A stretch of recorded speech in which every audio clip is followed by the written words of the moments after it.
Today we're going to learn about communicating and sharing documents in Slack, an online collaborative tool. A single Slack account can be used across multiple devices, including your smartphone and tablet. I will be demonstrating the computer-based version today. To get started, you'll go to slack.com and you can use your work email or personal email to set up your Slack account. Slack is organized into workspaces, which are the virtual offices where you'll meet with your group. Once you've set up an account, you'll create a new workspace and then invite other people to join it. Once you've created a workspace, you'll see this invitation page, which will enable you to enter in your group members' email addresses and names and send them invitations to join your workspace. Each Slack workspace is organized into channels where group members do the majority of their communication. You can create a channel by clicking on the plus sign next to channels on the left side of the screen. When you first form your workspace, you'll automatically have a general channel and a random channel. Everybody who has been invited to your workspace will have access to all of these channels. If you're using Slack to do group work, you can create a different channel for each topic that your group is working on or each project they're working on. You can also create channels to subdivide your group into smaller teams. All members of the channel can send messages to each other with this message box at the bottom of the screen. If I want to send a message to everybody in the workspace, I can type a message here, and now everyone will be able to see it. If you'd like to respond to a question or a comment in the channel, you can hover over the message you'd like to respond to, click on it, and you'll see these options for actions you can take on the message. One of them is start a thread. If you click on start a thread, you can respond directly to the message.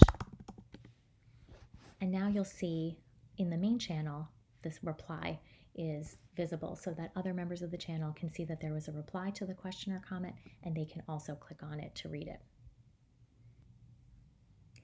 As the conversation in the channel continues, you can use the search feature to find specific topics in the channel or to look for pieces of information that were already discussed.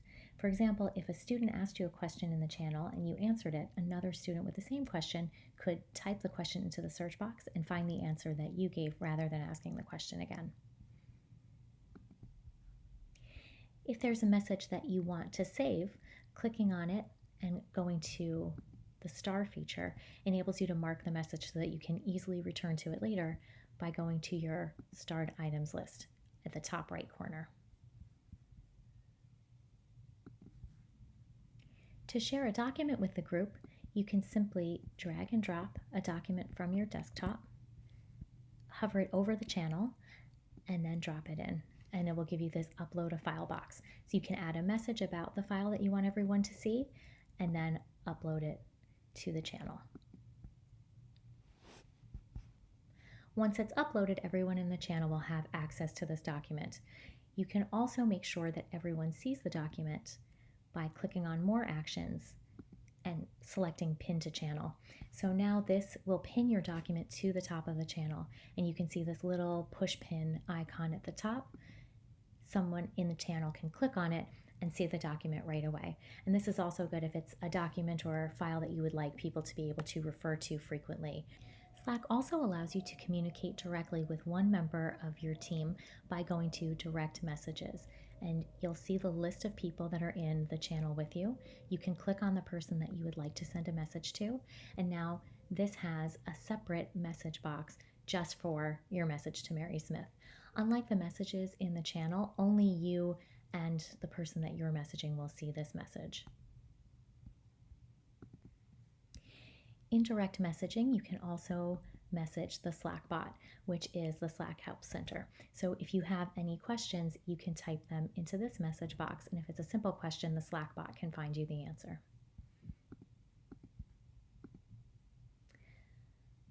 So now you're ready to get started using Slack. Thank you for watching.